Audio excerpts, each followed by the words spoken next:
Hello friends, welcome to my YouTube channel story with Pulak. आज जो हम कहानी आपको सुनाने जा रहे हैं, कहानी का शीर्षक है शीलव्रती दैत्य। दैत्य मीन्स राक्षस। तो चलिए देर न करते हुए उसे हम शुरू करते हैं।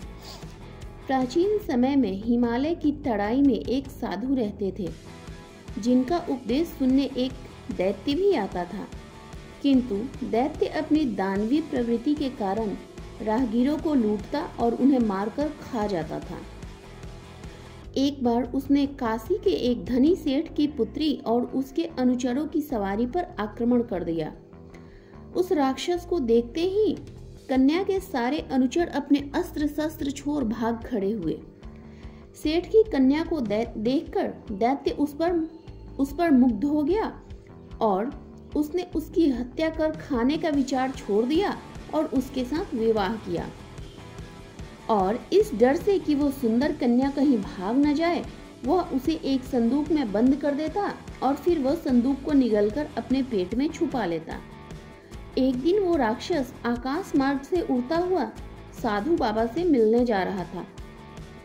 तभी उसकी नजर एक सुंदर झील पर पड़ी। बहुत गर्मी थी, इसलिए वो नीचे उतर आया और पेट से उगलकर उसने संदूक को बाहर निकाला।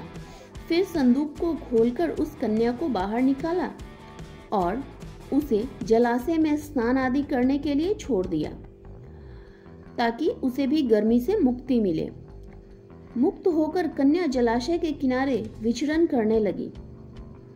तभी कन्या की नजर उड़ते हुए वायुपुत्र पर पड़ी, जो वायुपुत्र एक महान जादूगर भी था। उस वायुपुत्र को देखकर उस कन्या ने उसे इशारे से अपने पास बुलाया, ये सोचकर कि वो दोनों मिलकर उस दैत्य की हत्या कर देंगे। और उसने उसे कहा कि वो संदूक में छिपकर बैठ जाए। और वायुपुत्र जब संदूक में छिपकर बैठ गया तो उसने क्या किया कि अपने वस्त्र आदि से उसे ढक दिया और एक किनारे उसमें बैठ गई, ताकि उस राक्षस को पता न चल सके कि इसमें एक कोई और है, इसमें दो जने हैं। और उसके बाद बैठ गई। नहाकर जब दैत्य लौटा तो उसने संदूक को बंद कर फिर से अपने पेट के अंदर निगल लिया। उड़ता हुआ वो राक्षस जब साधु बाबा के आश्रम में पहुंचा तो साधु ने उसका स्वागत करते हुए कहा, आप तीनों का स्वागत है।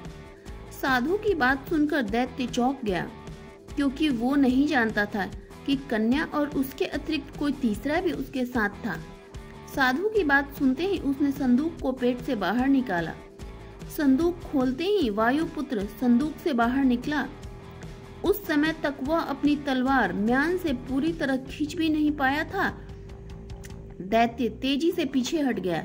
यदि कुछ क्षणों का विलंब होता तो वायुपुत्र निश्चित रूप से दैत्य का पेट फाड़ देता। संदूक के पूरी तरह खुलते ही वो वायुपुत्र हवा में विलीन हो गया।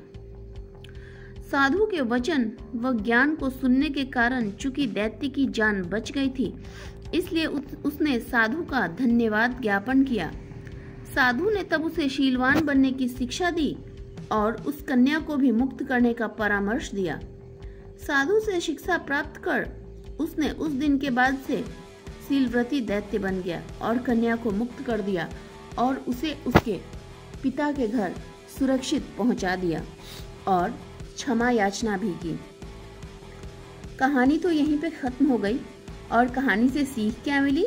तो कहानी से ये सीख मिली कि शक्ति के मद में चूर व्यक्ति अहंकार में अंधा होकर अच्छे बुरे की पहचान करना भूल जाता है। तो चलिए कहानी को हम यहीं पे समाप्त करते हैं। मिलते हैं फिर से एक नई कहानी लेकर। तब तक के लिए नमस्कार, जय हिंद।